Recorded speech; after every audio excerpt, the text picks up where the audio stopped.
మరొకసారి ఇంత అద్భుతమైన తన మహాత్యము కలిగిన తన సన్నిధిలో దేవుడు అల్పుడైన నన్ను నిలబెట్టినందుకు కృతజ్ఞతాస్తుతులు చెల్లిస్తున్నాను. మంచిది, చిన్న ప్రార్థన చేసుకుని వాక్యములకి వెళ్దాము. పరిశుద్ధుడా, జీవం కలిగిన తండ్రి, ఎంతైనా నమ్మదగిన దేవుడవు, సహాయకుడవు ప్రభువా, నువ్వు మాట్లాడితే మాకందరికీ మేలు ప్రభువా. నీ మాట ఆదరణ, ఓదార్పు, నెమ్మదినిస్తుంది, ఒక్కొక్కరి గాయాలను కడుతుంది ప్రభువా. సర్వ సృష్టికర్త, కూడి ఉన్న ప్రతి ఒక్కరితో, లైవ్లో చూస్తున్న అందరితో నువ్వు మాట్లాడమని, బలపరచమని, మహిమను పొందమని, నువ్వే ఆధారమని యేసు నామములో ప్రార్థించి వేడుకొనుచున్నాను తండ్రి, ఆమేన్. మనం చూస్తాము ఇర్మియా 31:3 దేవుడు చెప్తున్నాడు, శాశ్వతమైన ప్రేమతో నిన్ను ప్రేమించుచున్నాను గనుక విడవక నీడలా కృప చూపుచున్నాను. ఎలాంటి ప్రేమతో దేవుడు మనకు ప్రేమిస్తున్నాడు? శాశ్వతమైన ప్రేమతో దేవుడు మనకు ప్రేమిస్తూ ఉన్నాడు. ఆయన మంచి దేవుడు కాబట్టి ఆయన ప్రేమ, ఆయన మాట నేలన పడదు. దేవుని మాట నిర్జీవమైన మనిషికి జీవం ఇస్తుంది, శక్తినిస్తుంది. ఇక అయిపోయింది నా పని అనుకున్న వాళ్లకు దేవుడు ఏం చేస్తున్నాడు?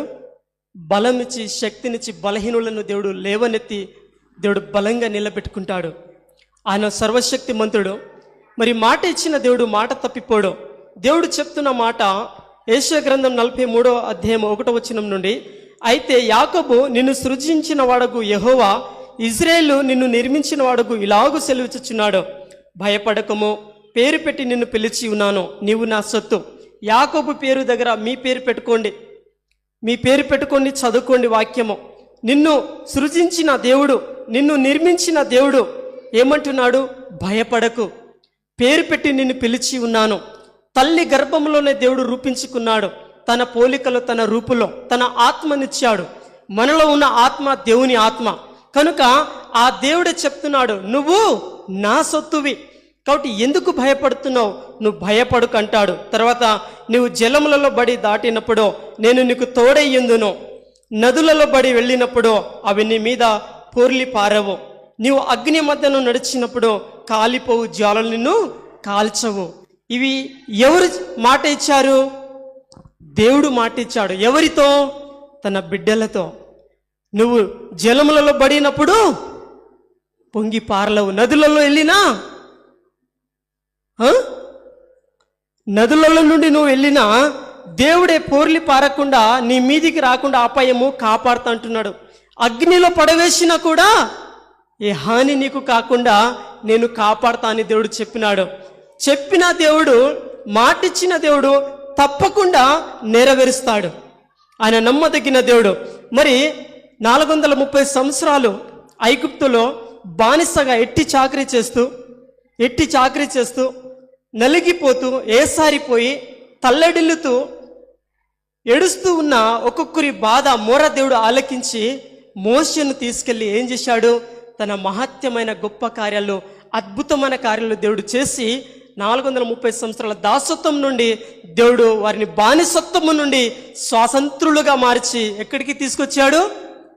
ఆ యొక్క బానిసత్వ దేశం నుండి స్వాతంత్రులుగా మార్చి తీసుకొచ్చాడు. బయటికి రాగానే ఏమైంది? వెనకల ఫరో సైన్యము, ముందు చూస్తే ఎర్ర సముద్రము. ఇప్పుడు వాళ్ళు గడగడ వణుకుపోతూ ఉన్నారు. ఏంటి మా భవిష్యత్తు, ఏంటి మా జీవితము, ఎటు కాకుండా అయిపోయింది మా పరిస్థితి అనుకుంటూ బాధపడుతున్న ఉన్న వేళ వీళ్ళందరూ కలిసి మరి మోషే ప్రార్థన చేసినప్పుడు దేవుడు ఏం చేశాడు? మోషేను నీ చేయి చాపమన్నాడు. మనం చూస్తాము నిర్గమకాండం 14:14 యెహోవా మీ పక్షమున యుద్ధము చేయును, మీరు ఊరికయే ఉండవలెనని ప్రజలతో చెప్పాను. 18వ వచనం, నేను ఫరో వలనను, అతని రథము వలనను, అతని గుర్రపు రౌతుల వలనను మహిమ తెచ్చుకున్నప్పుడు నేను యెహోవానని ఆ ఐగుప్తులు తెలుసుకుందరైనను. ఏమంటున్నాడు? ఆ రథాలను, గుర్రాలను, శత్రువులను బట్టి కూడా నా నామానికి నేను మహిమను తెచ్చుకుంటా అని దేవుడు అన్నాడు. ఆ తర్వాత మనం చూస్తాము నిర్గమకాండం 14:19 అప్పుడు ఇజ్రాయేలులో ఎదుట సమూహమునకు ముందుగా నడిచిన దేవదూత వారి వెనుకకును పోయి వారిని వెంబడించెను. ఆ మేఘము వారి ఎదుట నుండి పోయి వారి వెనుక నిలిచెను. దేవుడు అద్భుతమైన రీతిగా వారి దగ్గరికి వచ్చాడు. అలాగనే అటు శత్రులు, ఇటు దేవుని బిడ్డలు, మధ్యలో దేవుడు ఉండి, అలాగనే దేవదూతలు కూడా ఉండి, దేవుడు వారి మధ్యలో ఉండి, దేవుని ప్రజలకు ఎలుగు ఉంది, దేవుని నమ్మని వారికి చీకటి ఉంది. అయితే మోషే ప్రార్థన చేయగానే దేవుడు ఆ సముద్రాన్ని 2 పాయలుగా చేశాడు. 22వ వచనంలో, నీళ్లు విభజింపబడగా ఇజ్రాయేలు సముద్రము మధ్యను ఆరిన నేల మీద నడిచిపోయి, ఆ నీళ్లు వారి కుడి ఎడమ పక్కలను వారికి గోడగా నుండెను. హల్లెలూయా. ఇందాక మన వాక్యం చదివాం, నువ్వు జలములలో పడి వెళ్ళినా ఏ హాని చెయ్యదు, ఎందుకు నిన్ను తోడుగా ఉండి కాపాడతా అని చెప్పిన దేవుడు తన ప్రజలను మోషే ప్రార్థన చేయగానే సముద్రాన్ని 2 పాయలుగా చేసినాడు. ఇటు గోడగా, తడితే గోడలాగా ఉంది కదా, కానీ మధ్యలో నుంచి ఆరిన నేల చేసి దేవుడు అద్భుతంగా నడిపించాడు. ఆ తర్వాత వీళ్ళు దాటి వెళ్ళిపోయిన తర్వాత శత్రువులు తరమడానికి వచ్చినప్పుడు ఆ రథాలు, గుర్రాలు, శత్రువులు అందరూ ఎందులో? ఆ సముద్రంలో మునిగిపోయారు. ఈ రోజు చూస్తున్న శత్రువులను రేపు చూడవు అని అన్నట్టుగా దేవుడు అక్షరాలుగా ఆ శత్రు సైన్యాన్ని అణిచివేసి తన బిడ్డలకు క్షేమం అనుగ్రహించాడు, స్వాతంత్రాన్ని ఇచ్చాడు. వచ్చిన తర్వాత మాకు ఆహారము కావాలి, మాకు నీళ్ళు కావాలంటే దేవుడు ఏం చేశాడు? మన్నాను కురిపించాడు, బండ నుంచి నీళ్ళు ఇచ్చాడు, దేవదూతలు తినే ఆహారం ఇచ్చాడు. దేవుడు ఎప్పుడైనా ఏమైనా తనను ఆశ్రయించిన వారికి కొదువ చేయలేదు. కొదువ అనేది లేకుండా సమృద్ధిలో దేవుడు నడిపించాడు. నా బాహుబలము తక్కువైంది అంటాడు దేవుడు. కాబట్టి దేవుడు సర్వశక్తి కలిగిన దేవుడు, ఆశ్చర్యకారుడు, ఆయన బలవంతుడు. కాబట్టి ఆ బలవంతుడైన దేవుడు బలమైన కార్యాలు చేశాడు, తన ప్రజలను క్షేమంగా నడిపించాడు. కాబట్టి నిన్న నేడు ఏకరీతిగా ఉన్న దేవుడు ఈరోజు మన మధ్యలో ఉన్న తండ్రి మనతో ఏమంటున్నాడు? మీ పితరుల ఎడల ఎన్నో అలల లాంటి ఎన్నో సముద్రాలు ఎదురొచ్చినా, శత్రువులు వచ్చినా అవన్నీ నేను తీసివేసి దారి చేసి క్షేమంగా నడిపించి పోషించి రక్షించలేదా? కాబట్టి మీకు చింత ఎందుకు అని దేవుడు సెలవిస్తూ ఉన్నాడు. మనం ఏం చేస్తాం? ఏమి తిందుమా, ఏమి త్రాగుదుమా, ఎలా బ్రతుకుతాము, ఎలా నడుస్తాము, ఎలా కష్టపడాలి, మరి వ్యాపారంలో నష్టము, ఎక్కడ పోయినా మరి ఎటు కాకుండా పరిస్థితులు అవుతుంది, ఏంటి నా భవిష్యత్తు అని మనం అనేకమైన కలవరానికి గురైతా ఉంటాం. కానీ దేవుడు ఏం చెప్తున్నాడు? నువ్వు నా సొత్తు, నువ్వు జలములలో పడి వెళ్ళినా నీకు హాని కలగదు, కాపాడేది నేను, పోషించేది నేను. నువ్వెందుకు వరి అవుతున్నావు? అనవసరంగా నువ్వెందుకు మానసికగా గురి అయి ఎందుకు బాధపడుతున్నావు? ఆ యొక్క మానసిక ఒత్తిడి నుంచి నువ్వు బయటికి రా. నేను ఉన్నవాడను, అన్నవాడను కానా, నేను రక్షించేవాడను కానా, నా బాహుబలము తక్కువైందా అని దేవుడు చెప్తున్నాడు. దేవుడు శాశ్వతమైన ప్రేమతో ప్రేమిస్తూనే ఉన్నాడు. ఆదాము అవ్వ కూడా మరి పండు తిన్నప్పుడు మరి అగ్ని అతిక్రమమే పాపము, ఆ మాట వినకుండా పండు ఎప్పుడైతే తిన్నారో వారు తోట నుండి బయటకు వచ్చారు. బయటకు వచ్చినంత మాత్రాన దేవుడు అవ్వను ఆదాన్ని విడిచిపెట్టలేదు, వారితో పాటు దేవుడు కూడా వచ్చాడు. ప్రేమిస్తూనే ఉన్నాడు, పలకరిస్తూనే ఉన్నాడు, మాట్లాడుస్తూనే ఉన్నాడు. వారికి యొక్క జంతువు యొక్క చర్మాన్ని ఇచ్చాడు, వారికి ఆహారాన్ని ఇచ్చాడు. కానీ దేవుడు మాత్రము విడిచిపెట్టలేదు. ఆయన శాశ్వతమైన కన్న తండ్రి ప్రేమ కాబట్టి నిన్ను ఒక క్షణము కూడా విడిచిపెట్టాడు. దేవుడు అనుదినము వాత్సల్యత చూపుతాడంట. ఒక తల్లి తన బిడ్డలను పాలిస్తుంది అనుదినము. నేను నిన్న ఇచ్చాను కదా, ఈరోజు ఇవ్వను, పొద్దున్న ఇచ్చాను కదా, సాయంత్రం ఇవ్వను అని అంటదా? లేదు. చిన్నపిల్లలు ఏడుస్తూ ఉంటే తల్లి ఏం చేస్తుంది? ప్రతి గడియ ప్రేమ చూపుతూ పాలిస్తూనే ఉంటుంది. అలాగా దేవుడు ప్రతి అనుదినము అనుక్షణము నిన్ను క్షమించుకుంటూ, మనకు పోషించుకుంటూ, మనం కాపాడుకుంటూ వచ్చాడు. అది దేవుని ప్రేమ. నువ్వు నీతిమంతుడుగా ఉన్నావు అని కాదు, నువ్వు గొప్పడు అని కాదు, నువ్వు నశించిపోవద్దని ఆయన ప్రేమ నిన్ను వెంటాడుకుంటూ వచ్చింది. అది నిజమైన ప్రేమ. అందుకనే నెహెమ్యా అంటాడు, ఏమని అంటాడు? దేవా, మా పితరులు నీకు వ్యతిరేకంగా బ్రతికినా కూడా నువ్వు ఎంత దయదక్షిణ పూర్ణుడవు, ఎంత జాలి కలిగిన దేవుడవు ప్రభువా. వారిని నశించకపోకుండా వారిని పోషించుకుంటూ వచ్చినావు. నిజంగా నీ ప్రేమ, నీ దీర్ఘశాంతము, నీ ఓర్పు ఎంత గొప్పది అని అంటాడు. దేవుని ప్రేమను, దేవుని మనస్సును, దేవుని యొక్క మంచితనాన్ని నెహెమ్యా గుర్తుపట్టాడు. కాబట్టి మనం ఏదో బాగా నీతిమంతులు మనలాగా ఎవ్వరు లేరని ఫీల్ అవ్వాల్సిన అవసరం లేదు. ప్రతి ఒక్కరూ ఏదో ఒక విషయంలో తప్పిపోయినప్పటికీ దేవుడు ఏం చేస్తున్నాడు? కాపాడుకుంటూ వచ్చినాడు. ఎందుకు?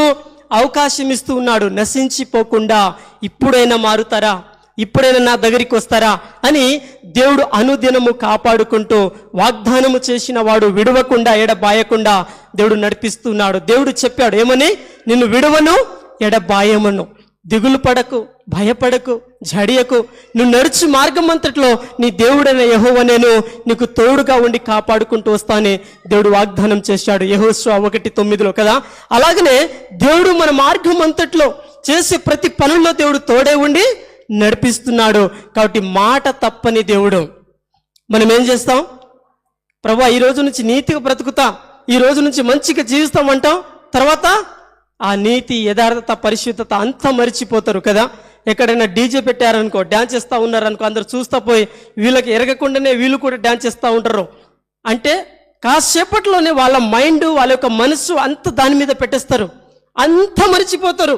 ఒక్క 2 నిమిషాల్లోనే ఒక ఫోన్ చూశారనుకో, ఒక మెసేజ్ అవుతుంది, మనసు అంతా అందులో వెళ్ళిపోతుంది.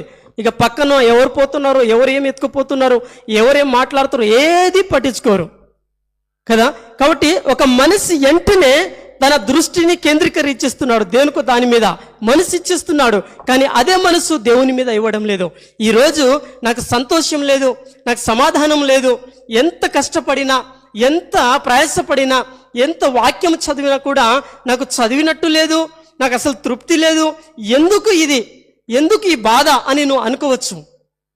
అయితే దేవుని వాక్యం సెలవిస్తుంది యెషయా గ్రంథము 26:3లో, ఎవని మనసు ఆయన మీద ఆనుకుంటుందో, నీ మనసు దేవుని మీద ఆనుకుంటే, నువ్వు నిజంగా దేవుని ప్రేమిస్తే, దేవుడు తన మనసు నీ మీద పెట్టి నిన్ను పూర్ణ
యెహోషువ 3:0 మనం చూస్తాం. యెహోషువ 3:0 15-16 వచనాల్లో, అప్పుడు మందాసమును మోయాబు వారును యొర్దానులో దిగిన తర్వాత మందాసమును మోయు యాజకులను కాళ్ళు నీటి అంచున మునగగానే పైనుండి పారు నీళ్లు బహు దూరమున సారెపాతునొద్దనున్న ఆదామునకు పూరమునకు దగ్గర ఏకరాశిగా నిలిచెను. లవణ సముద్రమును ఆరాబా సముద్రమును పారునవి బొత్తిగా ఆపజేయబడెను. మనం ఇక్కడ చూస్తాము, యాజకులు మందసంని తీసుకొని వాళ్ళు వెళ్ళారు నది దగ్గర, యొర్దాను నది దగ్గర వెళ్ళగానే వాళ్ళ యొక్క పాదము ఆ నీళ్ళలో వెళ్ళగానే వాళ్ళ నీళ్లు పాదం యొక్క ఆ యొక్క వేళ్ళు ఆ నీళ్ళలో మునగగానే తాకగానే 2 పాయలుగా అయిపోయింది. అయితే ఆ నీళ్లు ఒక రాశిగా మిగిలిపోయింది. 2 సముద్రాలు ప్రవహించే సముద్రాలు కూడా ఎక్కడికక్కడ స్టక్ అయిపోయింది, నిలిచిపోయినాయి. చూడు, ఒక నీళ్లను ఎవరైనా రాసి దిబ్బగా చేస్తారా? దేవుడు వెంటనే చేసేసాడు, ఆపేశాడు. సముద్రం ప్రవహిస్తూ ఉన్నాయి, 2 సముద్రాలు, ఎవరైనా ఆపగలుగుతారా? ఎవరి వల్ల కాదు, తరము కాదు. ఎంతటి శాస్త్రవేత్తలు ఉన్నా, ఎంత ప్రపంచంలో ఉన్న అన్ని దేశాలు కలిసి ఆపాలని అనుకున్నా సముద్రాన్ని ఆపలేరు కదా. అలాంటి ప్రవాహాన్ని దేవుడు తన బిడ్డలు అడుగు పెట్టగానే ఆపేశాడు. చూడు, అంతకంటే పెద్ద సమస్యలు ఏ మనిషికైనా వస్తాయా? ఎవరికి రావు. ఒక సముద్రాన్ని ప్రవాహాన్ని ఆపేసే అంత, సముద్రమే అంత కొట్టుకొని పోయేంత సమస్య ఎవరికి రాదు.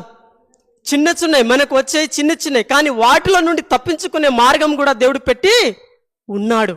కాబట్టి దేని వల్ల వచ్చింది, వీటి నుంచి ఎట్లా బయటపడాలని మనం దేవుని అడిగిన ఎడల దేవుడు అద్భుతమైన రీతిగా దారి చేస్తాడు. వారు అక్కడ వెళ్ళా ఉన్నారు, వాళ్ళు మందాసం తీసుకొని వెళ్ళారు, వారికి దారి లేదు. కానీ అడుగు పెట్టగానే దేవుడు ఏం చేశాడు, వాళ్ళు ముందు అడుగు పెట్టారు, దేవుని వైపు చూశారు. అప్పుడు దారి లేని చోట దేవుడు దారి చేశాడు, క్షేమంగా దాటించాడు. అందుకనే నదులలో బడి మీరు వెళ్ళినా పొంగి పారలవు, మీకు ఏ హాని చెయ్యవు. అది ఎవరి మాట, దేవుని మాట. అక్షరాలుగా అక్కడ జరిగిందా లేదా, జరిగింది. దేవుడు తప్పకుండా తన మాటను జరిగిస్తాడు. ఆయన నమ్మదగిన దేవుడు. అలాగనే మనము చూస్తూ ఉంటాము, నోహావు గురించి చూస్తాము. ఆదికాండము 7వ అధ్యాయం 4-23 నోహావు దేవుని గురించి ప్రకటించినప్పుడు ఎవరు పట్టించుకోలేదు, ఎవరు పట్టనట్టు ఉన్నారు, పట్టించుకోలేదు. కానీ తను దేవుని మాట విన్నాడు, తన బిడ్డలను తన కోడలను కూడా దేవుని గురించి నేర్పించాడు. ఆయన నిందారహితుడు, దేవుని కృప పొందినవాడు, దేవుని ప్రేమ పొందినవాడు, దేవునితో నడిచిన వ్యక్తి, దేవుని యందు భయము భక్తి కలిగిన వ్యక్తి. అయితే నీతిమంతుడు ఆయన, దేవుడు చెప్పింది చేశాడు. ఆయన ఓడ నిర్మిస్తా ఉన్నప్పుడు అందరు నవ్వి ఉండవచ్చు, అరే రే ఇక్కడ ఏం వర్షం వస్తుంది, ఈ గుట్ట పైన నువ్వు ఓడ నిర్మించడం ఏంటి అని నవ్వుల పాలు హేళన చేసి ఉండవచ్చు. కానీ రాత్రి పగలు 40 రోజులు కుంభపోత వర్షం వచ్చినప్పుడు ఏమైంది, గ్రామాలు, కొండ శిఖరాలు, అన్ని పర్వతములు అన్ని మునిగిపోయినాయి. అప్పుడు చూడు, జలములలో బడి వెళ్ళినా నీ మీద పొంగి పారలవు. చూడు, జలము అంతా ప్రవహిస్తూ ఉన్నాయి, దేశాలన్నీ మునిగిపోయినాయి, కొండ శిఖరాలపై నుంచి ఎంత వాటర్ వచ్చేసింది, అందరూ నశించిపోయారు. కానీ తన కుటుంబం మాత్రము క్షేమంగా ఉంది జలము పైన. హల్లెలూయా. మన దేవుడు రక్షించే తప్పించే సమర్థుడు ఆయన. ఆయన మాట వింటే చాలు, ఏ తెగులును నీ గుడారానికి సమీపించదన్నాడు కీర్తనలు 91:10 కదా. ఏ తెగులు నీ గుడారానికి, నోహావు యొక్క కుటుంబానికి ఏ తెగులు కూడా సమీపించకుండా ఆ జల ప్రళయములో, ఆ భయంకరమైన సముద్రములో అందరూ కేకలు పెట్టి నశించిపోతున్నప్పుడు తన కుటుంబం మాత్రము క్షేమంగా ఉంది. దేవుని మాట నువ్వు వింటే, నిజంగా దేవుని నువ్వు ప్రేమిస్తే, నిజంగా దేవుని నువ్వు లోబడితే నీ కుటుంబం కట్టబడుతుంది. ఎలాంటి సముద్రం లాంటి అలలు రాని, ఎలాంటి కష్టాలు రాని, ఎలాంటి నిందలు రాని, చెప్పే వాళ్ళను చెప్పని అని సూటిపోటి మాటలను అవి పట్టించుకోకు. వాటి వైపు కాదు చూసేది, దేవుని వైపు చూడాలి. నీ జీవితాన్ని నిన్ను కొనసాగించి నడిపించే ఆ యేసయ్య వైపు నువ్వు చూసినప్పుడు, ఆ దేవుని మాట నువ్వు పట్టుకున్నప్పుడు, దేవుడు నోహావు కుటుంబాన్ని ఎలా ఏ అపాయం రాకుండా కాపాడాడో, నీ కుటుంబంలో తన ప్రేమను, ఐక్యతను, శాంతిని, సమాధానాన్ని దేవుడు స్థాపించి బహుక్షేమంగా నీ జీవిత యాత్రను, నీ యొక్క కుటుంబాన్ని, నీ యొక్క కుటుంబం అనే నావను దేవుడు బహుక్షేమంగా నడిపిస్తాడు. ఎప్పుడైనా ఏదైనా దేవుడు కొదువ చేయడు. మీ పిల్లలు చినిగిపోయిన చొక్కా వేసుకొని తిరుగుతూ ఉంటే మీరు చూస్తూ ఉంటారా, అరే భలే ఉందే నా కొడుకుకి ఒక షర్టు ఒకవైపు చినిగిపోయి ఒకవైపు చినిగిపోకుండా భలే ఉంది అని అనుకుంటావా? లేదు. నా పిల్లలకు చొక్కలు లేవు కాబట్టి వాళ్ళకి కుట్టించాలి, లేకపోతే కొనిపించాలని వెంటనే ఏం చేస్తావు, కొనిపిస్తావు. చూడు, మన దేవుడు మన తండ్రి కాబట్టి మన అక్కర్లు ఎరిగిన దేవుడు ఎప్పుడు ఏం కావాలో ఇస్తాడు. కొందరు ఏం చేస్తారంటే, నేను అనుకున్నట్టు అంతా ఇప్పుడే జరిగిపోవాలి, నేను అనుకున్నట్టు అన్నీ జరిగిపోవాలి ప్రభు అంటే ఎట్లా జరిగిపోతుంది? దేవుడు తనదైన శైలిలో తను అనుకున్నట్టు దేవుడు జరిగిస్తాడు కదా. కాబట్టి మనం అనుకున్నట్టు దేవుడు జరిగించాడు. చిన్నపిల్లల చేతుల్లో చాకులు బ్లేట్లు ఇస్తామా? ఇవ్వము. పెద్దలైతే ఇస్తాం. కాబట్టి పెద్దగా అయినాక ఇస్తాము అడిగితే. దేవుడు కూడా అంతే, ఎప్పుడు ఎంత కావాలో ఏం కావాలో ఇస్తాడు. కానీ కొందరు ముందే అన్నీ బాధపడుతూ ఉంటారు, నిరీక్షణతో ఉండరు, ఓపిక పట్టారు. నిరీక్షణ అనేది, ఓపిక అనేది, వేచి ఉండడం చాలా విలువైనది, చాలా విలువైనది. మరి యోసేపు గురించి చూస్తాం. ఐగుప్తు దేశంలో బానిసగా మార్చబడ్డాడు, వెట్టి చాకరీ చేస్తూ ఉన్నాడు, ఎవరు పట్టించుకునే వాళ్ళు లేరు. కానీ ఆయన దేవునితో ఉన్నాడు, తనకు అప్పచెప్పిన పని తను నమ్మకంగా చేస్తున్నాడు. దేవుడు ఏం చేశాడు, తనకు ఒక శోధన వచ్చింది, పాపం చేయడానికి అవకాశం వచ్చినా పాపము చేయకుండా తప్పించుకొని ఏం చేశాడు, పారిపోయాడు. అప్పుడు చెరసరలో వేయబడ్డాడు, నిందల అవమానాల పాలయ్యాడు. మరి చాలా సంవత్సరాలు అవమానాల గుండా, నిందల గుండా వెళ్ళాడు, చెరసరలో ఉన్నాడు. అని సణుక్కున్నట్టు కానీ తన సొంత అన్నలే తనను గుంతలు పడేసిపోయినా, అమ్మివేసినా, ఎంతో బాధకు గురి చేసినా అన్న వాళ్ళకు ఒక్క మాట తిట్టలేదు. తన నోటితో కూడా ఒక్క తప్పు చేయలేదు. ఎవరిని దూషించలేదు, బూతు మాట అనలేదు, తిట్టలేదు, సణుక్కోలేదు, నాకెందుకు ఇట్లా చేశారని అనలేదు. వారి అన్నలను ప్రేమించాడు. తిరిగి వాళ్ళ అన్నలు ఐగుప్తు దేశానికి వచ్చినప్పుడు, కరువు వచ్చినప్పుడు వాళ్ళ అన్నలను చూసిన తర్వాత లోపలి రూమ్లో వెళ్ళి దేవుని కృతజ్ఞతాస్తుతులు చెల్లించి బయటకు వచ్చి మళ్ళీ తిరిగి మాట్లాడాడు. ఎందుకు? ప్రభువా, మా అన్నలను చూసే కృపనిచ్చావు అని. చూడు, దేవుడు మరి చక్రవర్తిగా చేసినంత వరకు యోసేపు ఏం చేశాడు? వేచి ఉన్నాడు. ఏ క్షణమో ఎప్పుడో తన జీవితాన్ని దేవుడు మారుస్తాడు. నమ్మదగిన దేవుడు. అయితే దేవుడు తనను విడిచిపెట్టలేదు, తను దేవుని విడిచిపెట్టలేదు. మన జీవిత యాత్రలో అంతే. మన పరిచర్యలో కావచ్చు, సేవ కావచ్చు, ఉద్యోగం కావచ్చు, పనిచేసే చోట కావచ్చు, ఎక్కడైనా సరే నీ పని నువ్వు నమ్మకంగా చేస్తూ ముందుకు సాగాలి. ఎవరితో మనం పట్టించుకోవాల్సిన అవసరం లేదు. ప్రతిఫలం ఇచ్చేది ఎవరు? దేవుడు. కాబట్టి దేవుని వైపు చూసి నువ్వు ముందుకు సాగాలి. మార్చుకుంటావు, మంచి దారిలో వస్తావు, నువ్వు సిగ్గుపడతావని నమ్మకంగా లేనప్పుడు కూడా నీకు పని అప్పచెప్పి నువ్వు ఏం చేస్తావని దేవుడు చూస్తాడు. కాబట్టి గొప్ప భాగ్యాన్ని దేవుడు ఇచ్చే ప్రతిదీ మనము మనసుల వైపు చూసో కానీ, లేనిపోని మాటలు, వాళ్ళ మాటలు, చెప్పుడు చాటులు విని కానీ నీ జీవితాన్ని, నీ పిలుపును, నీ భవిష్యత్తుని నువ్వు పాడు చేసుకోవద్దు. నీ ఎడల దేవుడు ఒక గొప్ప ప్రణాళిక కలిగి ఉన్నాడు. ఆయన మాట ఇచ్చి ఉన్నాడు. ఆయన మాట, ఆయన వాక్కు, వాగ్దానము తప్పకుండా సమయం వచ్చినప్పుడు లేవనెత్తుతాడు, చేయబట్టి వాడుకుంటాడు, తీసుకెళ్తాడు. తను ఎలా నిన్ను ఎక్కడ పెట్టాలి, ఏ ప్రాంతంలో ఉంచాలి, ఎలా వాడుకోవాలి, ఏ రీతిగా నిన్ను దీవించాలనేది దేవునికి తెలుసు. కాబట్టి ప్రతి మనిషి నలిగిపోతూ ఉంటారు, బాధపడుతూ ఉంటారు, ముందే అన్ని జరిగిపోవాలని ఏడుస్తూ ఉంటారు. ఎప్పుడు ఏడుస్తూ ఉండడం దేవుని చిత్తం కాదు. ఎప్పుడు నువ్వు కుమిలిపోయి లోపట బాధపడుతూ ఉండడం దేవుని చిత్తం కాదు. దేవుడు అన్నాడు, ఎల్లప్పుడూ సంతోషించు. మరలా చెప్తున్నాను, ఎల్లప్పుడూ సంతోషించుడి, సంతోషంగా ఉండాలి. ఎందుకు? నా రారాజు, నా దేవుడు, నా మంచి దేవుడు, నన్ను కాపాడేవాడు, నన్ను ఆదుకుంటాడు, నన్ను నడిపిస్తాడని దేవుని వైపు మనం చూడాలి. కాబట్టి మన దేవుడు రక్షించే సమర్థుడు. కాబట్టి మనం చూస్తాము దానియేలు గ్రంథంలో షద్రకు, మేషకు, అబేద్నెగో ఉన్నారు. నెబుకద్నెజర్ రాజు ఏం చేశారు? పెద్ద బొమ్మను తయారు చేసి దీన్ని మొక్కాలన్నాడు. వీళ్ళు ఏం చేశారు? ఓ రాజా, నీ మాట మేము వినం. మా దేవుడు రక్షించే సమర్థుడు, తప్పించి రక్షించే సమర్థుడు. ఒకవేళ రక్షించకపోయినా పర్వాలే, కానీ మా దేవదేవునే మొక్కుతాము, కానీ నీ మాట మేము వినమని రాజు మాటను ధిక్కరించినందుకు రాజు ఏమైంది? కోపం వచ్చి ఉద్రుడై ఏం చేశాడు? ఆ వేడిమి గుండములను ఎప్పటికంటే భయంకరమైన ఏడంతలుగా ఏడిమి చేసి వీళ్ళను ముగ్గురిని తీసుకెళ్లి పడేశాడు. వీరిని పడేసిన సైనికులు, బలమైన సైనికులు చనిపోయారు, కానీ అగ్నిలో పడవేయబడిన ఈ ముగ్గురు మాత్రం చనిపోయారా? తల ఎంట్రుక కూడా కాలిపోలేదు. అందుకనే ఇందాక యెషయా గ్రంథంలో దేవుడు ఏమన్నాడు? నువ్వు అగ్నిలలో బడి దాటినప్పుడు కూడా, అగ్నిలో పడవేసినా కూడా జ్వాలలు నిన్ను కాల్చజాలవు, తల ఎంట్రుక కూడా కాలలేదు. చూడు, విశ్వాసం నుండి, దృఢమైన విశ్వాసం, నమ్మకం షద్రకు, మేషకు, అబేద్నెగో దేవుని మీద ఉంది. సమర్పణ ఉంది, త్యాగం ఉంది, ప్రాణం ఇవ్వడానికి కూడా వెనకాడలేదు. దేవుని కొరకు వారు నిలబడినందుకు దేవుడు ఏం చేశాడు? అగ్నిలో పడవేసినా కూడా నేను కాపాడతానని మాట ఇచ్చిన దేవుడు ఖచ్చితంగా కాపాడాడు. ఆ రాజు భయపడి బయటికి, సేవకులారా బయటికి రామని పిలిపించి వారి వైపు చూస్తే అగ్ని వాసన కూడా అంటలేదు. మామూలుగా నిప్పు పెడితే ఏముంటుంది? అగ్ని వాసన వస్తుంది కదా. వాళ్ళ శరీరం చూస్తే అగ్ని వాసన కూడా అంటలేదు. వీరి దేవుడే నిజమైన దేవుడు, పూజారుడు.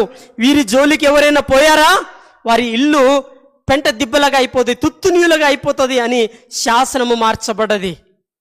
సమర్పణ అంటే, త్యాగం అంటే మొదటి ప్రేమ ఇవ్వడం, అది అందరికంటే ఎక్కువగా ప్రేమించడం, అది దేనికైనా తెగించి దేవుని కొరకు దృఢమైన విశ్వాసంలో, నమ్మకంలో, ప్రార్థనలో, పరిచర్యలో మాదిరికరంగా, దేవునికి మహిమకరంగా నిన్ను నువ్వు ప్రోత్సాహపరచుకొని, దేవుని బట్టి ధైర్యం తెచ్చుకొని ఇతరులను ప్రోత్సాహపరచాలి.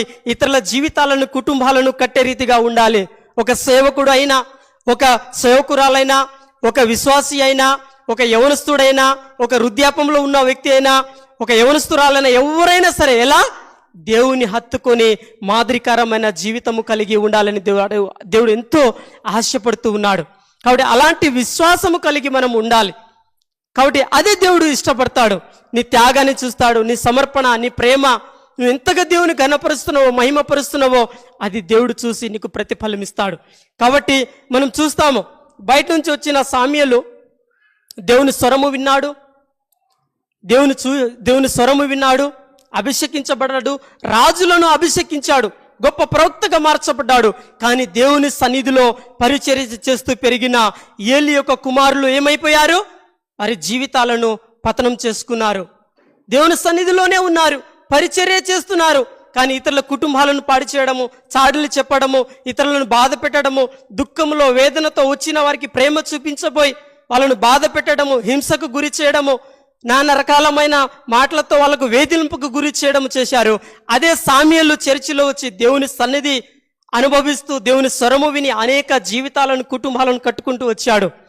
వారి జీవితం ఏమో పతనం అయిపోయింది, దేవుడు సామ్యలను మాత్రం నిలబెట్టుకున్నాడు. కాబట్టి దేవుడు యథార్థవంతులను, నమ్మకస్తులను, ఆయన స్వరము వినేవారిని, దేవుడు నీకు అప్పచెప్పిన పనిని దేవుని చిత్తానుసారంగా నడిపించబడే వారిని దేవుడు ఎప్పటికీ నిలబెట్టుకుని రాజులను అభిషేకించే, అనేక సైనికులను సిద్ధపరిచే గొప్ప ప్రవక్తలుగా, గొప్ప అపోస్తులుగా దేవుడు నిలబెట్టుకుంటాడు. ఆయన కానీ ఆతృతపడి నేను ఇట్లా అయిపోవాలి, అట్లా అయిపోవాలి, నేను అనుకున్నట్టు అన్నీ జరిగిపోవాలంటే ఒక్కడు కూడా అట్లా జరగవు. దేవుడు అనుకున్నట్టు చేస్తాడు. ఆయన కోగిలోనూ ఉండాలి, ఆయన స్వాధీనంలోనూ ఉండాలి, అప్పుడు అవన్నీ జరుగుతాయి. అందుకనే దేవుని చిత్తాన్ని మనం నెరవేర్చే వారమై ఉండాలి. ఫస్ట్ నిన్ను నువ్వు గెలవాలి, నిన్ను నువ్వు స్వాతంత్రుడిగా మార్చబడాలి. ఎలా? శరీర ఆశలు, నేత్రాశలు, జీవపటములు. 1 యోహాను పత్రిక 2:16-17 ఉంది కదా, ఈ లోకంలో ఉన్న ఆశలన్నీ గతించిపోయేవి.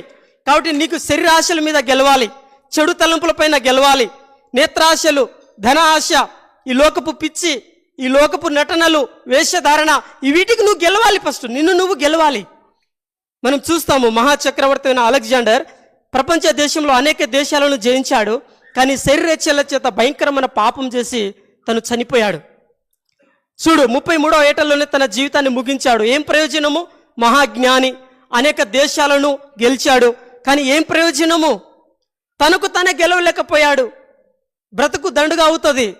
ఎంత చరిత్ర ఉన్నా, ఎంత జ్ఞానం ఉన్నా, ఎంత చదువు ఉన్నా, ఎన్ని విద్యలు ఉన్నా, ఎన్ని మాయమాటలు చెప్పించి మెప్పించే జ్ఞానం ఉన్నా, ఎంత మభ్యపెట్టే జ్ఞానం ఉన్నా, 10 మందికి ఒప్పించే తెలివితేటలు ఉన్నా ఏం ప్రయోజనము? ఏమీ ఉండదు.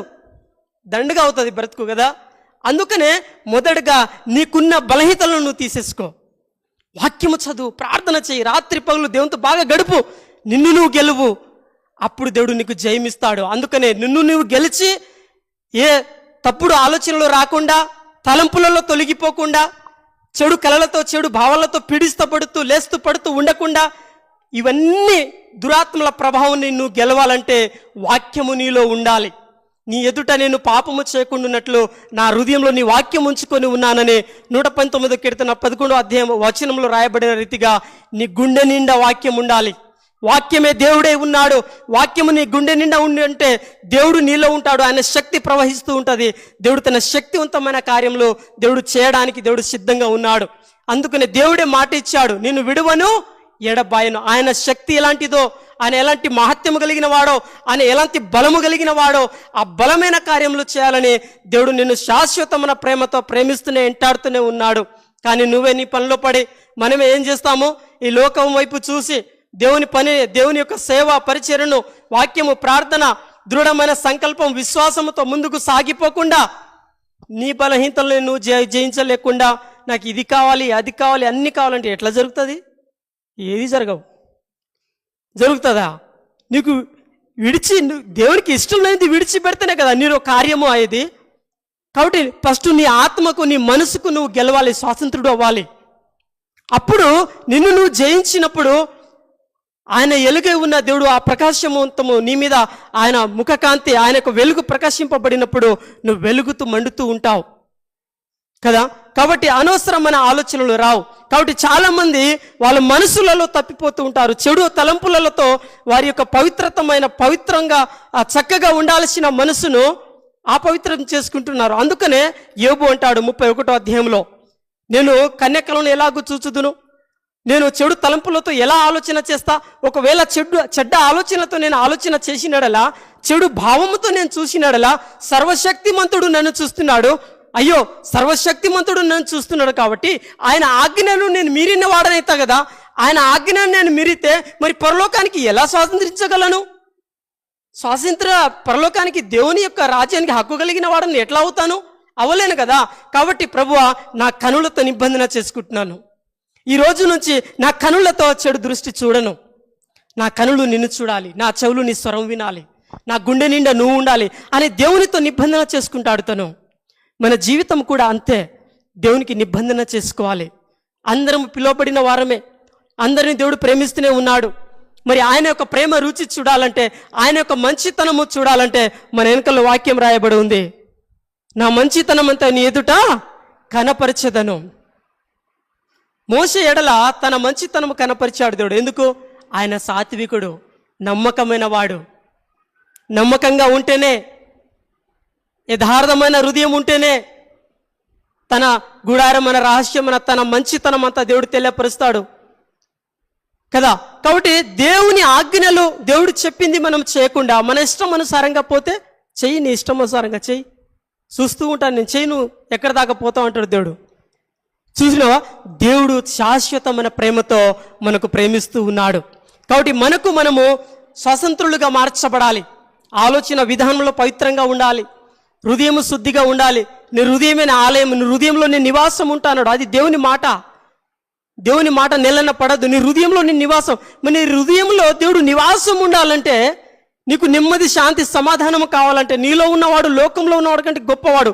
ఆ గొప్ప దేవుడు నీలో వచ్చి నివాసం ఉండాలంటే హృదయము పవిత్రంగా ఉండాలి. హృదయ శుద్ధి గల వారు ధన్యులు, వారు దేవుని చూచెదరు. దేవునే చూస్తారు డైరెక్ట్.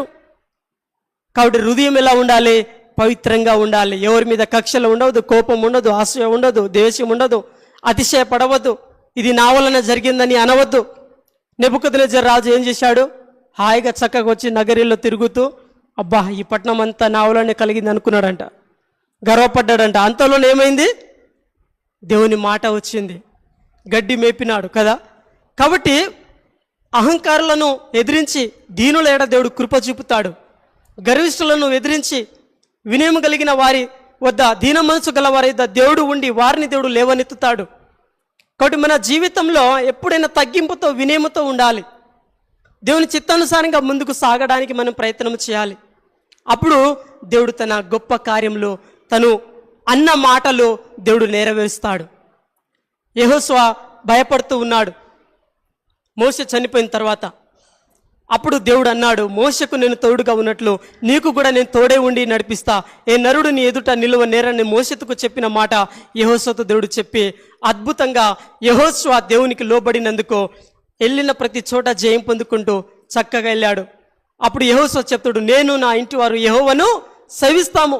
మీరు ఎట్టయినా పోండి, మీరు ఎట్టయినా మొక్కండి, ఎట్టయినా పోండి, నాకు అనవసరం. నేను నా కుటుంబం మాత్రం దేవునితో ఉంటాం. ఆయన మంచి దేవుడు, ఆ దేవునితో ఉండాలి మేము అని దేవుని కోరుకుంటాడు. ఆయన ఇన్ని రాజ్యాలు గెలిచాను కదా, ఎక్కడ పోయినా నాకు జయమే కదా, నా జ్ఞానం తెలివి ఉంది కదా అని అనలే. నేను నా ఇంటి వారు దేవుని సేవించాలి, దేవుని పూజించాలి, దేవుని సన్నిధిలో కనబడాలి, మేము దేవుడు అనుకున్నట్టు జీవించాలి. ఇది కదా దేవుడు కోరింది. నా కుటుంబం, నా పిల్లలు, నేను అందరము ఎక్కడ కనబడాలి? దేవుని సన్నిధిలో కనబడాలి. భార్యను, పిల్లలను, చర్చికి వెళ్ళని వదిలేసి భర్తలు ఏం చేస్తారు? పనికి వెళ్ళిపోతారు. లేకపోతే పిల్లలు ఏమో చుట్టాలో, బంధువులు ఎక్కడైనా వెళ్ళిపోయి, భర్త ఏమో చర్చికి వస్తాడు. ఒకరు ఇంట్లో, ఒకడు బయటలో అన్నట్టు, ఒకడు చర్చిలో, ఒకరు బయట. బైబిల్లో ఏముంది? నీకు ఆకలి అయితే ఎవరన్నా తినాలి? నువ్వే తినాలి. ఒకళ్ళే వచ్చాం, ఒకళ్ళే పోతాం, అందరు ఏంట వేసుకొని పోం, అంతేనా? నీ నీతిని బట్టి నువ్వు రక్షించబడతావు. దానియేలు కానీ, యోబు కానీ, నోహవు కానీ, వారి నీతిని బట్టి వాళ్ళు రక్షించబడ్డారంట. అంతే. ఎవరి నీతిని బట్టి వాళ్ళు, ఎవరు ఆకలి అయితే వాళ్ళే అన్నం తినాలి, ఎవరికి దాహం అయితే వాళ్ళే నీళ్ళు తాగాలి. అలాగే ఆ దేవుని ముఖ్య విషయంలో కూడా అంతే. స్వేచ్ఛగా, స్వతంత్రుడుగా, నా తండ్రితో ఈరోజు నా తండ్రి నాతో ఏం మాట్లాడతాడని వినాలి అని సొంతంగా, ఇష్టంగా దేవుని దగ్గరికి నువ్వు రావాలి, దేవుని సన్నిధిలోకి నువ్వు రావాలి. వచ్చి ఆ దేవుని మాటలు విన్నప్పుడు నీకు నెమ్మది, నీకు సంతోషం, సమాధానం కలుగుతుంది. మరి మనం చూస్తాం, యోహాను వార్త 16వ అధ్యాయంలో 3వ అధ్యాయం 16వ వచనంలో దేవుడు లోకమును ఎంతో ప్రేమించాడు. ఎంతో ప్రేమించాడు, ఎంతో హద్దు లేదు తన ప్రేమకు కదా. దేవుడు మనకి ఎంతో ప్రేమించాడు కదా. అలాగనే కీర్తనలు 119, 165లో నీ ధర్మశాస్త్రమును ప్రేమించే వారికి ఎంతో నెమ్మది కలదు. దేవుడు మనకు ఎంతో ప్రేమించారు కదా. నువ్వు దేవుని ఎంతగా ప్రేమిస్తావో నీ జీవితంలో, నీ కుటుంబంలో అంత ప్రశాంతత, అంత నెమ్మది అంటున్నాడు దేవుడు. దేవుడు నీకు ఎంతగా ప్రేమించాడో అపారమైన ప్రేమతో నువ్వు అందరికంటే ఎక్కువగా దేవుని ఘనపరిస్తే, దేవుని ప్రేమిస్తే, ఆయన వాక్యాన్ని కట్టడాలు అనుసరిస్తే అంత చెప్పలేనంత నెమ్మది, చెప్పలేనంత సంతోషం. అంతే. ఒక స్నేహితుడు మాట్లాడితే మాయ మాటలు ఒక 2 మాటలు మాట్లాడి నవ్వించవచ్చు. ఆ తర్వాత ఎవరు నవ్విస్తారు? ఆ తర్వాత ఎవరు ఉంటారు దగ్గర? ఎవరు ఉండరు. దేవుడు మాత్రము ఎప్పటికీ ఉంటాడు. ఆయన చాలిన దేవుడు, నమ్మదగిన దేవుడు. కాబట్టి ఆ దేవుని వైపు మనం చూడాలి. అప్పుడు దేవుడే మన జీవితంలో అద్భుతమైన కార్యాలు చేస్తాడు. మన దేవుడు కునుకడు, నిద్రపోడు. కాపాడేవాడు కునుకడు, నిద్రపోడు. నేను 8th క్లాస్లో ఉన్నప్పుడు సెలవు దినాలలో నేను మా ఫ్రెండు బయటికి చదువుకోవడానికి వెళ్ళేవాళ్ళం. అంటే చిలకల్లో ఒక షెడ్డు ఉంది, ఆ షెడ్డు కింద. అయితే ఒకరోజు నాకేమైందంటే నా బొట్టిన వేళ్ళకు దెబ్బ తాకింది, జ్వరం వచ్చింది. ఆ రోజు పోలేదు, మేము సెలవు దినాల్లో పోలేదు. మా ఫ్రెండ్ వచ్చి నన్ను పిలిచాడు, వెళ్దాం దా చదువుకున్నా అంటే నాకు జ్వరం వచ్చేసింది, నేను రానని చెప్పేసా. నేను రాలేదని తను కూడా పోలేదు. మరోసారి రోజు మేము పోయాము. పోతే ఆ షెడ్ అంతా కూలి ఉంది. అంటే చూడు, ఆ రోజు బాగా వర్షం వచ్చింది, నాకు జ్వరం వచ్చిన రోజే. మేము నాకు ఆ చిన్న గాయము తాకకపోతే మేము ఆ షెడ్డు కింద పోయి చదివేవాళ్ళం. అది మా మీద కూలి, మేము చచ్చిపోయేవాళ్ళం. ఆ చిన్న గాయమై జ్వరం వచ్చి నన్ను దేవుడు ఇంట్లో ఉంచాడు. ఆ బాబు కూడా నా ఫ్రెండ్ కూడా వాళ్ళ ఇంటికి వెళ్ళిపోయాడు. మరోసటి రోజు పోయి ఉంటే అంత కూలి ఉంది. దేవుడు ఏం చేస్తాడంటే చిన్న అపాయం లాంటిది, చిన్న దెబ్బ లాంటిది తాకించి నిన్ను, నీ కుటుంబాన్ని కాపాడుతాడు దేవుడు. మనం అనుకుంటాం ఈ గాయం ఎందుకు తగిలింది, ఈ జ్వరం ఎందుకు వచ్చింది, ఏంటి ప్రభా ఇది పరిస్థితి అనుకుంటాం. కానీ దాని వెనుకల ఎంతో మేలు ఉంటుంది, ఎంతో అద్భుతం ఉంటుంది, ఎంతో ఆశ్చర్యం ఉంటుంది. మరి ఇదే వర్షాకాలంలో మా వదిన మా చిన్న పాప, మా అన్న చిన్న పాప పుట్టినప్పుడు 1 నెల అవుతుంది, నెల పాప. టోపీ పెట్టింది పాపకు, పడుకుంది మా వదినమ్మ. తన ఒడిలో చిన్న పాప ఉంది. నేను బైబిల్ చదువుతూ ఉన్నాను. అర్ధరాత్రి వేళ ఏదో శబ్దం వస్తూ ఉంది. ఏందని వెనకల చూసినప్పుడు మంచం వైపు ఆ చిన్న పాప మీద, ఆ యొక్క ముక్కు మీద టోపీ వచ్చి శ్వాస ఆడకుండా 2 కాళ్ళు కొట్టుకుంటుంది. వెంటనే తీయగానే అని ఊపిరి పీల్చుకోవడం స్టార్ట్ అయింది. చాలాసేపు అయింది. చూడు, తల్లి యొక్క ఒడిలో పాప ఉంది, తల్లి నిద్రలో వెళ్ళిపోయింది, పాప సావు బతుకులో ఉంది. తన తల్లినైనా తన బిడ్డను మరచునేమో కానీ నేను నిన్ను మరవను. హల్లెలూయా. అక్షరాలుగా దేవుడు నా కంటితో చూశాను ఆ దృశ్యం. చూసినావా? నీ తల్లి మరిచిపోయినా, నీ తండ్రి నిన్ను విడిచిపోయినా, మాట ఇచ్చిన దేవుడు మాట తప్పనే తప్పడు. ఎలాగైనా కాపాడుతాడు, ఎలాగైనా పోషిస్తాడు, దారి లేని చోట దారి చేస్తాడు. ఆయనే మన మంచి దేవుడు. కాబట్టి ఎప్పుడైనా విసిగించుకోకు, బాధపడకు. అనవసరంగా లేనిపోని ఆలోచనలు ఏదో ఒక డైలాగ్ లాగా లోకం అనుసారంగా మాట్లాడడము, చేయడం మనం చేయవద్దు. దేవుని యందు భయము, భక్తి కలిగి ఉంటే దేవుని స్వాధీనంలో నువ్వు ఉండాలి. దేవుని నువ్వు అప్పచెప్పుకొని ఇప్పుడు ఏం చేయమంటావు ప్రభా, నేను ఏం చేయమంటావు అని ఆయన మాట కొరకు ఎదురు చూసినప్పుడు తన స్వాధీనంలో తీసుకొని దేవుడు నీ ఎడల ఏం చేయాలనుకున్నాడో అది చేస్తాడు. నువ్వు ఆయన స్వాధీనంలో రాకుండా, నీ మనసు ఇవ్వకుండా, నీ సమర్పించుకోకుండా మొక్కుబడిలాగా ఉంటే అది మొక్కుబడిలాగానే ఉంటుంది, కానీ శక్తి ఉండదు. కాబట్టి దేవుని చిత్తానుసారంగా మనం బ్రతకాలి. అందుకని 1 కొరింథీ 2:4లో మీ విశ్వాసము మనుషుల జ్ఞానమును ఆధారము చేసుకొనక దేవుని శక్తిని ఆధారము చేసుకుని ఉండవలేను. మనం ఏం చేయాలంటే మన విశ్వాసము, నమ్మకము దేవుని ఆధారము చేసుకుని మనం ముందుకు సాగాలి. కానీ మనుషుల జ్ఞానాన్నో, మనుషుల తెలివితేటలను బట్టో మనం వారంట మనము ఫాలో కావద్దంట, దేవుని ఫాలో అవ్వాలంట. అయితే మనం చూస్తాం హానిబాల్ అను మహాచక్రవర్తి తను చంపిన శూరుల యొక్క బంగారపు ఉంగరములతో 8 గాలంల పరిమాణం కలిగిన పెద్ద పెద్ద తొట్టిలంతా ఉంగరాలు బంగారాలతో నింపేశాడంట. మహాచక్రవర్తి అంత ధనం ఉంది ఆయనకు. లాస్ట్కి ఏమైపోయాడంటే దిక్కు తోచగా ఏం చేయాలో అర్థం కాగా ఎలా బ్రతకాలో తెలియక విషయం తాగి చచ్చిపోయాడంట. చూడు, చాలా మంది శూరులను చంపాడు, జయం పొందాడు, అనేక పట్టణాల మీద యాత్రలు చేశాడు, జయం పొందాడు. లాస్ట్కు పిచ్చి పట్టి విషయం తాగి చచ్చిపోయాడు. ఎందుకు? Mental tension order. చూడు, కొందరు మానసిక ఒత్తిడికి గురి అయిపోతారు. ఏదో ఒకటి, మనం ఏ విషయానికి గురి కావాల్సిన అవసరం లేదు. మన దేవుడు నమ్మదగిన వాడు, సహాయకుడు, రాజులకే రాజు, ప్రభులకే ప్రభు, మహిమ కలిగిన దేవుడిని నువ్వు ఆశ్రయించిన ఎడల నీ ధనము, నీ విద్యలు అవన్నీ పక్కన పెట్టి దీన మనసుడై నీళ్లు కుమ్మరించినట్లుగా ఆయన సన్నిధిలో కన్నీటితో ప్రార్థన చేస్తే చెప్పలేనంత ఆనందము, నెమ్మది, సంతోషం దేవుడిస్తాడు. మనం అది చేయము, చేయాల్సింది చేయకుండా చేయనిది చేస్తాము. కాబట్టి దేవుడు కాపాడే దేవుడు, పోషించే దేవుడు, సంరక్షించి నడిపించే దేవుడు.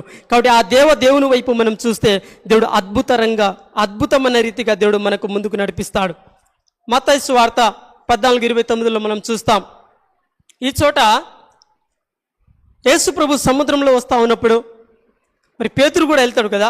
ఆయన రమ్మనగానే పేతురు దోణి దిగి యేసు నొద్దకు వెళ్ళుటకు నీళ్ళ మీద నడిచెను. కానీ గాలిని చూచి భయపడి మునిగిపోసాగి, ప్రభువా నన్ను రక్షించమని కేకలు వేశాను.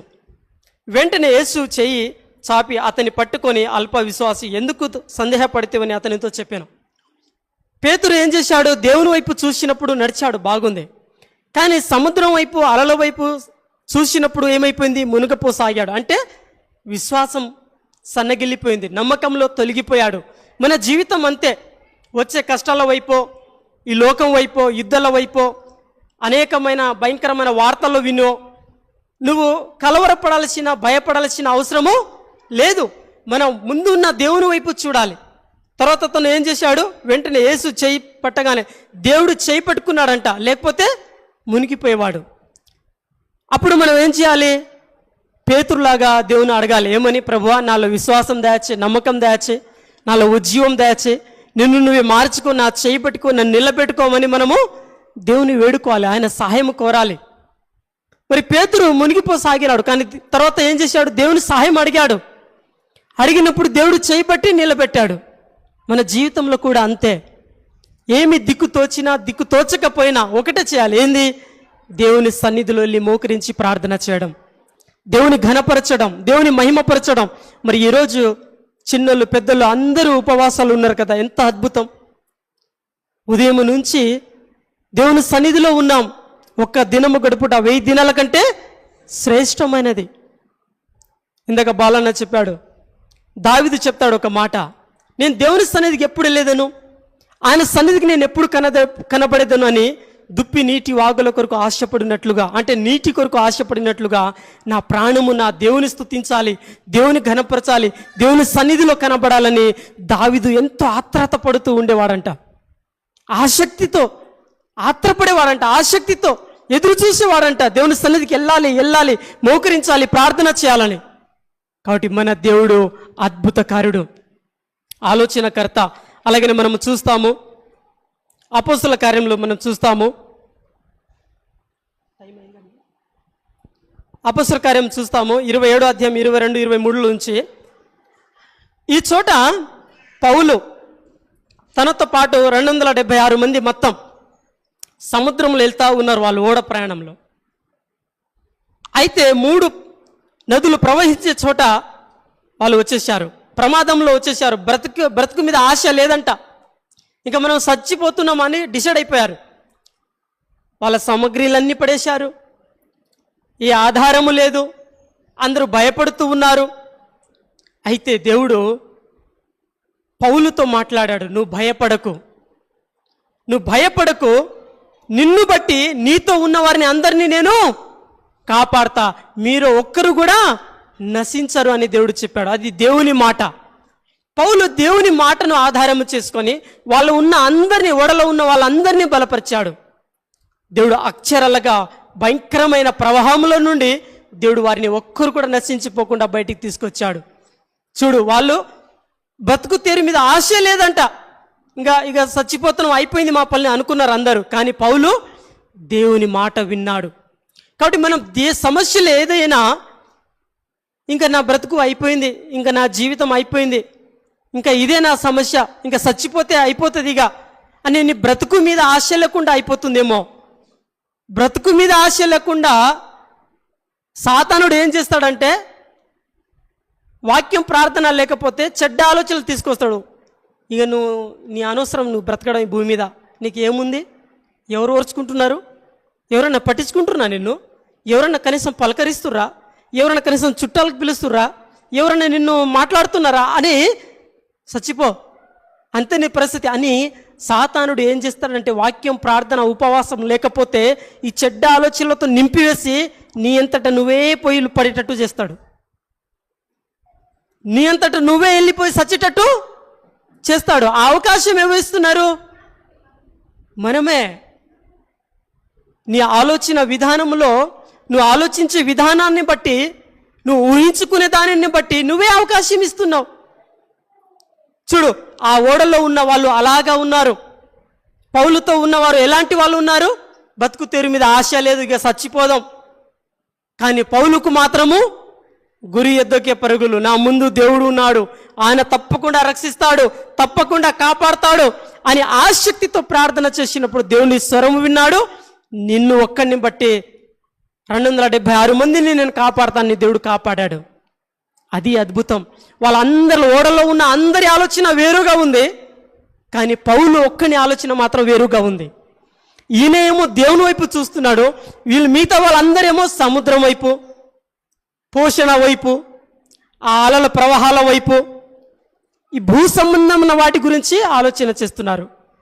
నువ్వు దేవుని యొక్క ప్రేమానుసారంగా దేవుని వైపు ఆలోచన చేస్తే నీకు బలం వస్తుంది, ఆ దేవుని సన్నిధి అనుభవిస్తావు, నీకు ధైర్యం వస్తుంది. ఈ లోక సంబంధమైన వాటి గురించి నువ్వు ప్రాకులాడుతూ ఆలోచన చేస్తూ ఉంటే ఉన్న ధైర్యం కూడా పోతుంది. దేవుని బట్టి ధైర్యం తెచ్చుకోవాలి. దేవుని వైపు మనం చూసినప్పుడు అద్భుతమైన ఆశ్చర్యమైన కార్యములు మనం చూస్తాము. అప్పుడు వీళ్ళు విరుకులో ఉన్నారు, పౌలు వీళ్ళు. అప్పుడు దేవుని నమ్మినందుకు కీర్తనలు 18-19లో విశాలమైన స్థలమునకు ఆయన నన్ను తోడుకొని వచ్చాను, నేను ఆయనకు ఇష్టడను గనుక ఆయన నన్ను తప్పించాను. హల్లెలూయా. ఈ మాట వారి ఎడల నెరవేర్చబడింది. ఇరుకులో ఉన్నప్పుడు, ఇరుకులో నుండి దేవుడు ఏం చేశాడు? విశాలమైన స్థలంలోకి దేవుడు తీసుకొచ్చాడు. తను ఆశ్రయించిన బిడ్డలను కూడా ఐగుప్తుల నుండి, ఫరో సైన్యంల నుండి, ఎర్ర సముద్రం నుండి దేవుడు విశాలమైన స్థలంలోకి తీసుకొచ్చాడు. ఏది కొదువ చేయలేదు. కానీ అద్భుతము చేసిన, అద్భుతాలు చూస్తున్నారు, ఆశ్చర్యమైన కార్యాలు చూస్తున్నారు, కానీ ఆ దేవుని వైపే చూడకుండా, ఆ దేవునే మొక్కకుండా వారి జీవితం దేవునికి వేరుగా చేసుకొని నడుస్తూ ఉన్నారు. అందుకనే దేవుడు చెప్తాడు మీకా 3:11లో, జనులు ప్రధానులు లంచము పుచ్చుకొని తీర్పు తీర్చుదురు, వారి యాజకులు కూలికి బోధింతురు, ప్రవక్తలు ద్రవము కొరకు సోదె చెప్పుదురు, అయినను వారు యెహోవాను ఆధారము చేసుకొని యెహోవా మన మధ్య నున్నాడు కదా, ఏ కీడును మనకు రాదని అనుకొందరు. భలే ఉంది కదా. దేవుడు ఏం చెప్తున్నాడంటే, కొందరంట లంచం తీసుకుంటారంట, కొందరంట దేవునికి విరుద్ధమైన పని చేస్తారంట, కొందరంట చేయరాని పనులు అన్నీ చేస్తారంట. మళ్ళీ ఏం ఎరగనట్టు వచ్చి దేవుడు ఉన్నాడు కదా, దేవుడు కాపాడతాడు కదా, ఆయన మంచి దేవుడు కదా అని సమర్థించుకుంటారంట. ఏం చేస్తారంట?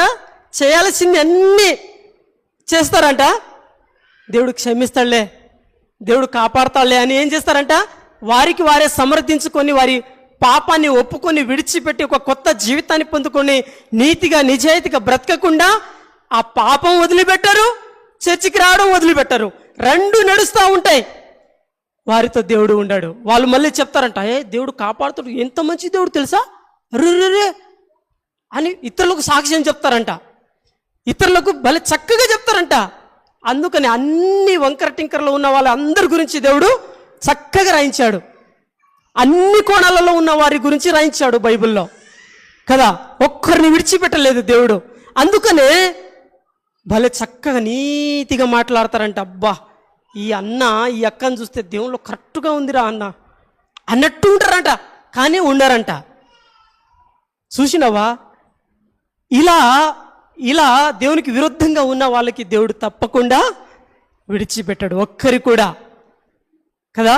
దేవుడు చెప్పాడు, ఏ ఒక్కరిని కూడా నేను విడిచిపెట్టాను, తీర్పు తీరుస్తాను అని. కాబట్టి దేవుడు ప్రతి మాట గురించి, నీ ప్రతి అడుగు గురించి లెక్క అడుగుతాడు. యోబు చెప్తాడు, నా అడుగు జాడల గురించి దేవుడు లెక్క అడుగుతాడు. ఆయన చూస్తూ ఉన్న దేవుడు కదా. నాకు తెలియంది ఏమైనా ఉందా? నాకు అన్నీ తెలుసు అని అంటాడు దేవుడు. నీకే అన్నీ తెలుసు అని అనుకుంటే నిన్ను సృష్టించిన దేవుని, సృష్టికర్తకు సమస్తము తెలుసు. కాబట్టి ఆ దేవుని మెప్పించే జీవితం మనం బ్రతకాలి. ఆ దేవుని మనం ఆధారం చేసుకోవాలి. మాట తప్పని దేవుడు.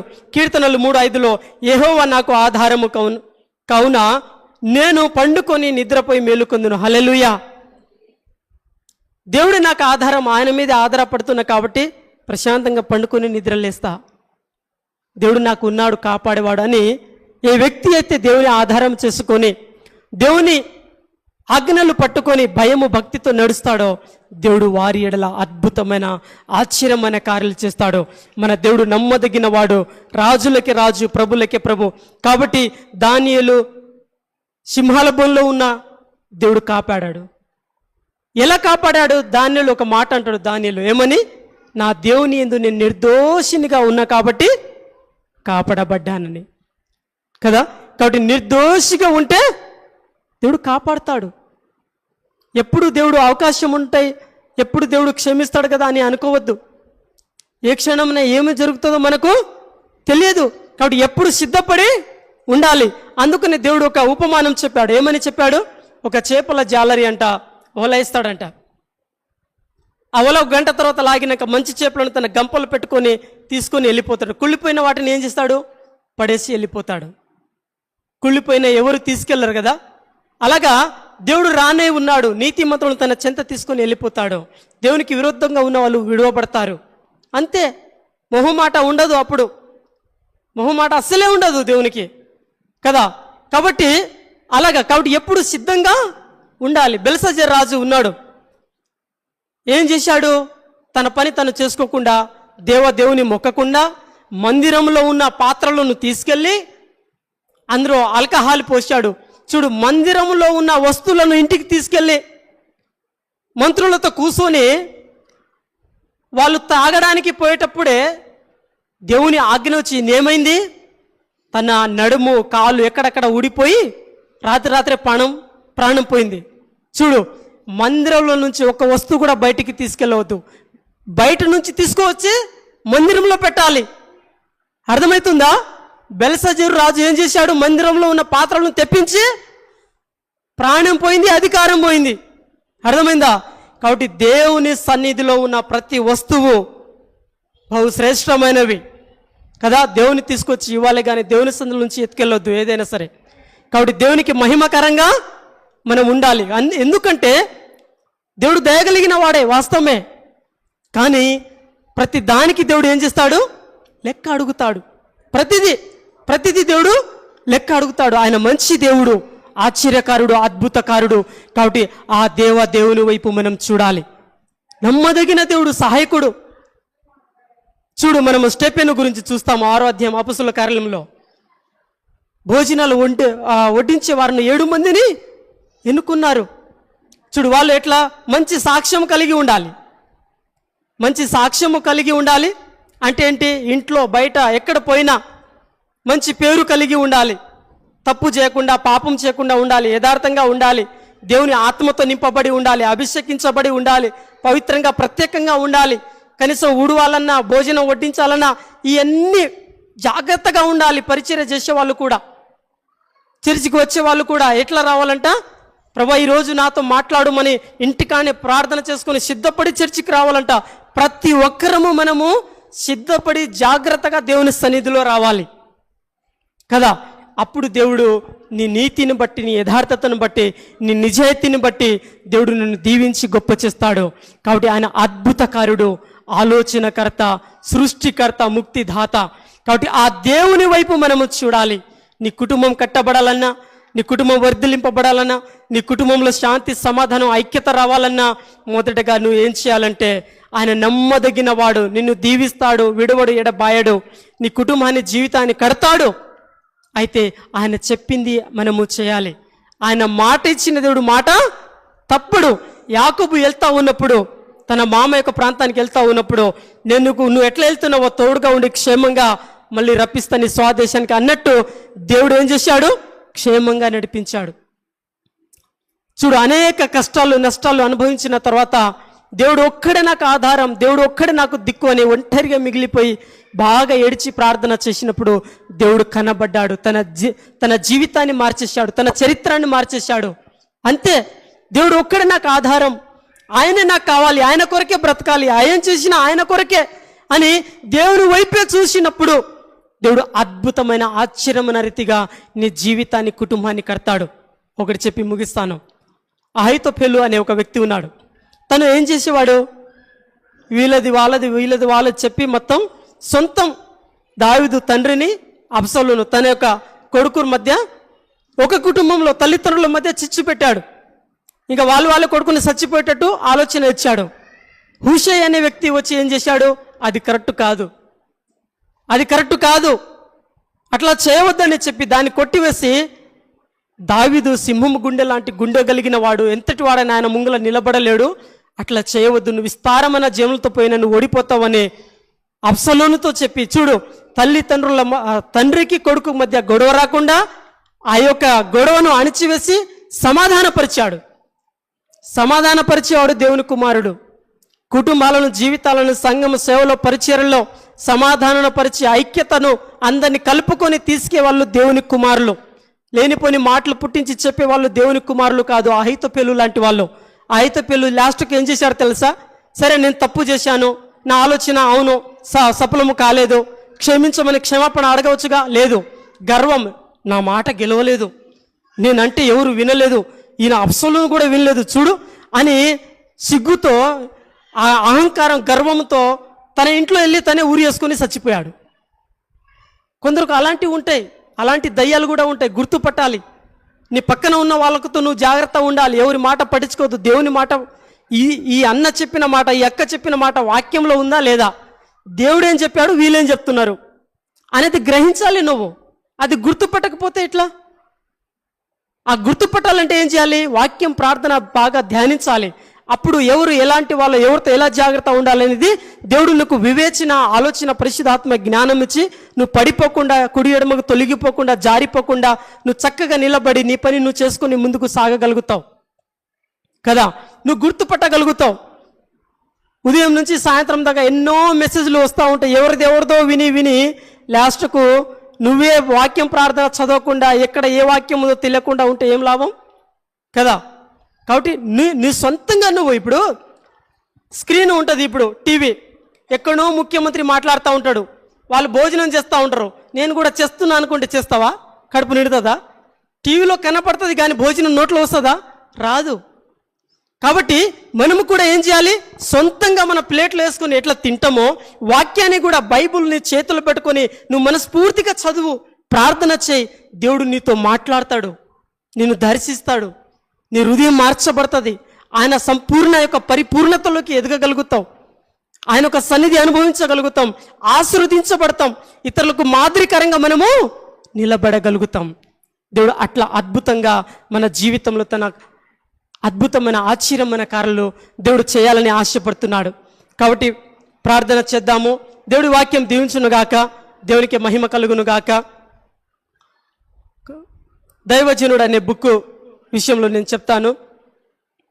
నేను అనారోగ్యంతో ఉన్నప్పుడు, హాస్పిటల్లో ఉన్నప్పుడు, యాక్సిడెంట్ అయినప్పుడు, తర్వాత సొరేసిస్ వచ్చి శరీరం అంతా పుండ్లు అయిపోయి విపరీతమైన నడవలేని పరిస్థితుల్లో ఉన్నప్పుడు, ప్రభువా, ఒక సేవకుడుగా, ఒక విశ్వాసిగా, నీ కుమారుడుగా ఎంత నమ్మకంగా, ఎలా మంచిగా ఉంటే బాగుంటుంది, నాకు నేర్పించవా అని నేను కన్నీళ్లతో ప్రార్థన చేసినప్పుడు దేవుడు నాకు ఇచ్చిన తలంపులు ఆ పడక మీద ఉండి నేను రాశాను. అవి దేవుడు ఇచ్చిన ఆలోచనల చేత ఇందులో పొందుపరచడం జరిగింది. నమ్మకంగా ఎలా ఉండాలి, ఎలా దేవుని యొక్క గుణ లక్షణాలు కలిగి ఉండాలి, ఎలాంటి అర్హత కలిగి ఉండాలి, క్లిష్టతరమైన పరిస్థితులు వచ్చినప్పుడు ఎట్లా ఎదుర్కోవాలి, నీ యొక్క ఈ సమాజంలో ఉన్న లోకం మురికి అంటకుండా ఎట్లా ప్రత్యేకంగా బ్రతకాలి అనే ఇంకా చాలా విషయాలు పొందుపరచడం జరిగింది. మరి సేవ పిలుపు ఎలా నిర్ధారణ, నిజంగా పిలుపు ఉందా లేదా, ఎలా ముందుకు సాగాలి, ఎలా మనం గుర్తుపట్టాలి అని అనేకమైన విషయాలు ఇందులో ఒక 30 అంశాలు రాయడము జరిగింది. మరి ఇందులో పాస్టర్ అబ్రహాము అంకుల్ యొక్క సాక్ష్యము, అలాగనే తను చెప్పిన మాటలు, అలాగనే దేవుడు నన్ను సేవకు పిలిచిన విషయాలు, మరి అనేక విషయాలు ఇందులో పొందుపరచడం జరిగింది. మరి ఇవి చదివినప్పుడు దేవుడు చాలా అద్భుతంగా దీవించి మరి యవనస్తులకు మరి ప్రతి ఒక్కరికి కావలసిన మాటలు ఉన్నవి. దేవుడు తన ఆత్మచేత నింపి మరి రాయించింది. కాబట్టి నేను రాసిన ఈ బుక్ నేనే చదువుతూ ఉంటే నన్ను ఎవరో ఇచ్చినప్పుడు నేను చదువుతున్నట్టు అనిపిస్తుంది నాకు. అలాగా దేవుడు రాయించడానికి కృప చూపాడు. కాబట్టి బుక్కులు ఇక్కడ తెచ్చి పెట్టాము. మరి ఆ బుక్ ఎంత ధర ఉందో అంతకే ఇస్తున్నాము. మరి దీని ధర 50 రూపాయలు. మరి ఇవ్వగలిగిన వాళ్ళు ఇవ్వవచ్చు, ఇవ్వలేని వాళ్ళు ఫ్రీగా తీసుకోవచ్చు. అది మీ చాయిస్. కాబట్టి దేవునికి మహిమ కలుగును గాక. మరి అల్పుడైన నన్ను రక్షించబడమే కాదు, దేవుడు ఇలా సేవ చేస్తానని, ఇలా వచ్చి వాక్యం చెప్తానని ఎప్పుడు ఊహించుకోలేదు. అది దేవుని ప్రణాళిక, దేవుని గొప్ప తనము. దేవునికే సకల మహిమ కలుగును గాక. నాకు అవకాశం ఇచ్చిన ఇస్సకన్నకు, తన కుటుంబానికి, సంఘం సేవకు మీ అందరికీ హృదయపూర్వక వందనాలు. మరి ఇస్సకన్న అయితే ఎప్పుడైనా బాగా ప్రోత్సాహపరుస్తూ ఉంటారు, చాలా విషయంలో చాలా ప్రోత్సాహపరుస్తారు. కాబట్టి నిజంగా చెప్పాలంటే అబ్రహాం అంకుల్ చెప్పారు ఒకసారి, మన ఇక్కడి నుంచి ప్రార్థనకు వస్తే, దేవుడు మీకు మంచి కాపురిని ఇచ్చాడు కదా అన్నాడు. ఇక్కడ నుంచి అక్కడ ప్రార్థనకు వచ్చారు, వాళ్ళ పేరు నాకు తెలియదు, అబ్రహాం అంకులే చెప్పాడు ఇస్సాకన్న గురించి. దేవుడు మీకు మంచి కాపురిని ఇచ్చాడు, దేవుడు ఏది తక్కువ దేవుడు సమృద్ధిలో నడిపిస్తాడన్నాడు. అది మాట నాకు తెలుసు. కాబట్టి దేవునికే సకల మహిమలు చెల్లిస్తున్నాను. మరి అన్ని విషయంలో ప్రోత్సాహపరిచి మరి ఈ రీతిగా ముందుకు సాగడానికి మరి సత్యం అంకులు, మూర్తి అంకులు, మదనకు కూడా వందనాలు తెలియజేస్తున్నాను. దేవునికే మహిమ కలుగును గాక. ప్రార్థన చేసుకుందాము. అందరూ లేచి నిలబడదాము.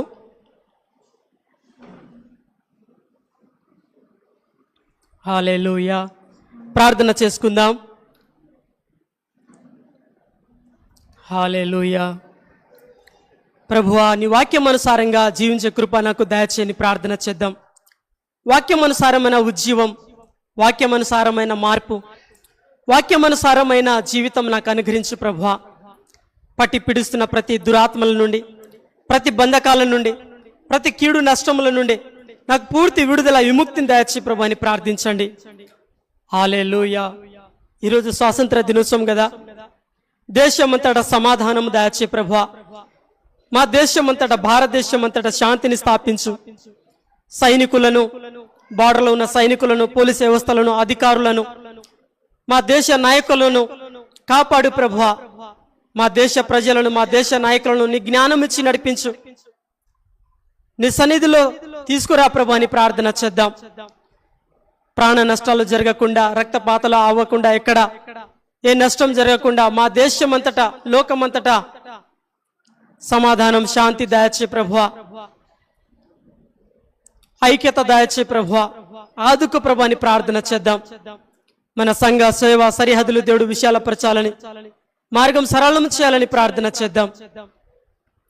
హల్లెలూయా. మార్గం సరళము చేయి. అద్భుతమైన రీతిగా మా జీవితంలో నీ చిత్తమే, నీ ఇష్టమే, నీ ఉద్దేశమే నెరవేర్చి ప్రభు అని ప్రార్థన చేద్దాం.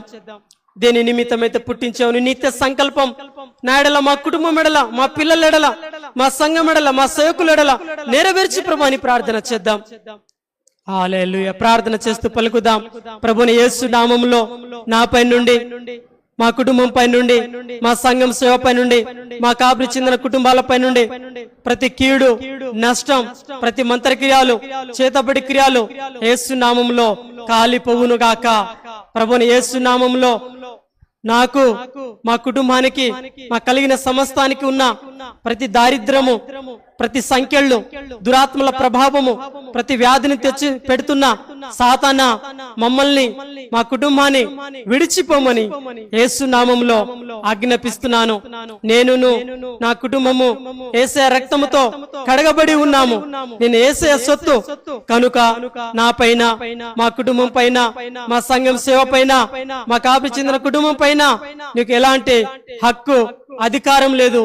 మమ్మల్ని విడిచిపోమని, ఇంకెన్నడూ రావద్దని యేసు నామములో ఆజ్ఞాపిస్తున్నాను. ప్రభు రక్తంలో ఉన్న కాపుదల, సంరక్షణ, దేవదూతల సహాయము నాకు, మా కుటుంబానికి, మా సంఘం సేవకు, మా కలిగిన సమస్తానికి, మా కాపరికి, తన కుటుంబానికి అనుగ్రహించబడును గాక. దేవుని చిత్తమే, దేవుని ఇష్టమే, దేవుని ఉద్దేశమే మా అందరి ఎడల నెరవేర్చబడును గాక. దేవుని చిత్తమే మా ఎడల జరుగును గాక.